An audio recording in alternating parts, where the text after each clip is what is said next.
Welcome to Eagle Forum's Capitol Hill Update. I'm Tabitha Walter, Eagle Forum's Political Director. And I'm Kirsten Hassler, Eagle Forum's Executive Director. Just last week, we talked about Senate Majority Leader Chuck Schumer's plan to put an election reform bill on the Senate floor the week of January 17th, even though he doesn't have the votes to pass it. Another election bill has now bubbled up, and this time it will be introduced by a Republican. Senator Susan Collins from Maine recently convened a bipartisan group of lawmakers to discuss election matters. The participants were Senators Tim Kaine from Virginia, Ron Johnson from Wisconsin, Steve Daines from Montana, Kyrsten Sinema of Arizona, Joe Manchin from West Virginia, Tom Tillis from North Carolina, Jeanne Shaheen from New Hampshire, Mitt Romney from Utah, and Roger Wicker from Mississippi. Even though the group was bipartisan in party, it certainly was not bipartisan in thought on this issue. The Republicans involved have not had the greatest track record on conservative issues. This conversation wasn't about the election bills that have already been introduced, such as the For the People Act, which is HR and S1, the John R. Lewis Voting Rights Advancement Act, which is HR 4, and the Freedom to Vote Act, which is S 2747. They talked about introducing a whole new bill that would change the process of certifying electoral college votes. Now, this narrative stems from the events that conspired at the Capitol on January 6th of last year. Several Republican lawmakers rejected the electoral votes from their states based on the questionable voter count activity. Democrats used that to blame Republicans for the riots at the Capitol, even though they have a long history of doing the same. And many of the processes of counting electoral votes are outlined in the 1887 Electoral Count Act.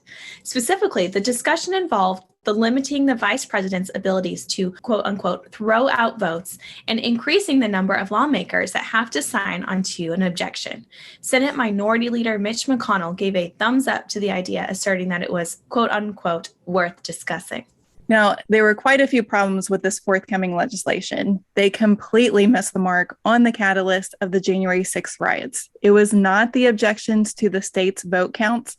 It was the years of watching elitist politicians ignore the people who keep this country running. Even with President Donald Trump in office, who truly was the voice for many, the media, celebrities, leftist special interest groups, and the people they put into office significantly ramped up their efforts to cancel conservatives. They continuously called us racist and bigots, all while giving a green light to their followers to riot and loot in the streets.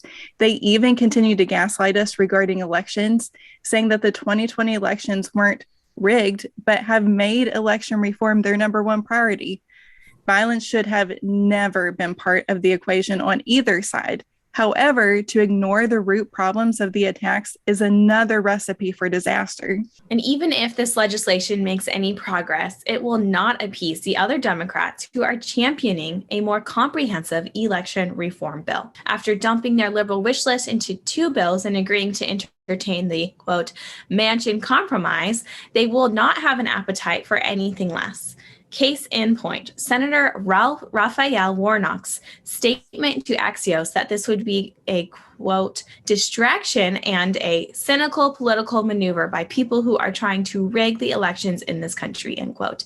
Even the White House has said that the Collins bill is not a substitute. Senator Schumer has vowed again to bring an election reform bill to the floor the week of January 17th. Meanwhile, the president and the vice president are traveling to Georgia next week to campaign for these bills and to put pressure on lawmakers to act. Both the president and Senate leader want to get rid of the filibuster to push this agenda through. Check out last week's Capitol Hill report to hear more about that angle. Eagle Forum will score against any of these bills that come to a vote and will send you an alert to contact your senators, so keep an eye on your inbox. If you aren't signed up for our alerts, you can do so at eagleforum.org. See you next week.